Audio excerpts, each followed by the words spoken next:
এই লড়াই লড়বে কে? সংগ্রামের ময়দানে দুনিয়ার মজদুর এখন, সংগ্রামের ময়দানে দুনিয়ার মজদুর এখন ইনকলাব জিন্দাবাদ।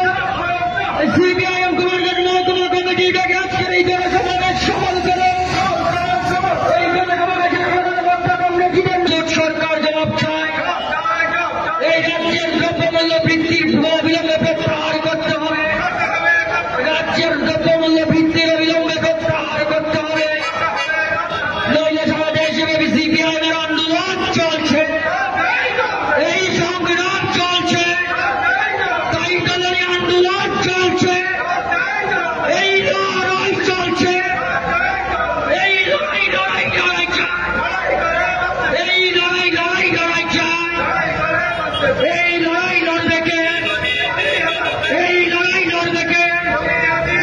সংগ্রামের ময়দানে দুনিয়ার মজদুর এক, সংগ্রামের ময়দানে দুনিয়ার মজদুর এক, ইনকলাব জিন্দাবাদ। দুনিয়ার মজদুর, দুনিয়ার সংগ্রামী জনতা, ইনকলাব, ইনকলাব, লাল ঝান্ডা।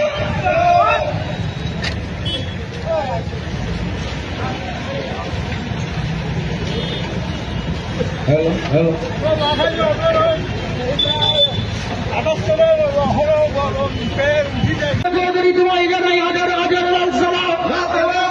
এই জনসমাবেশের বক্তা কমরেড তপন চক্রবর্তী, তোমায় জানাই হাজার হাজার লাল সালাম। এই জনসমাবেশের বক্তা কমরেড রাজেন্দ্র রিয়াং, তোমায় জানাই হাজার হাজার লাল সালাম। এই জনসমাবেশের সকল বক্তাদের জানাই হাজার হাজার লাল সালাম। এই ইনকলাব জিন্দাবাদ। সিপিআইএম দিচ্ছে না, সিপিএম কুমারগঞ্জ মহকুমা কমিটিটাকে আজকের এই জনসমাবেশে দলের তলায় যোগ দেয়, এই যোগ দিয়ে বাস্তবায়ন বেকারদের কর্মসংস্থান অবিলম্বে পূরণ করতে হবে, এই রাজ্যের ক্রমবর্ধমান নারী নির্যাতন বন্ধ করতে হবে,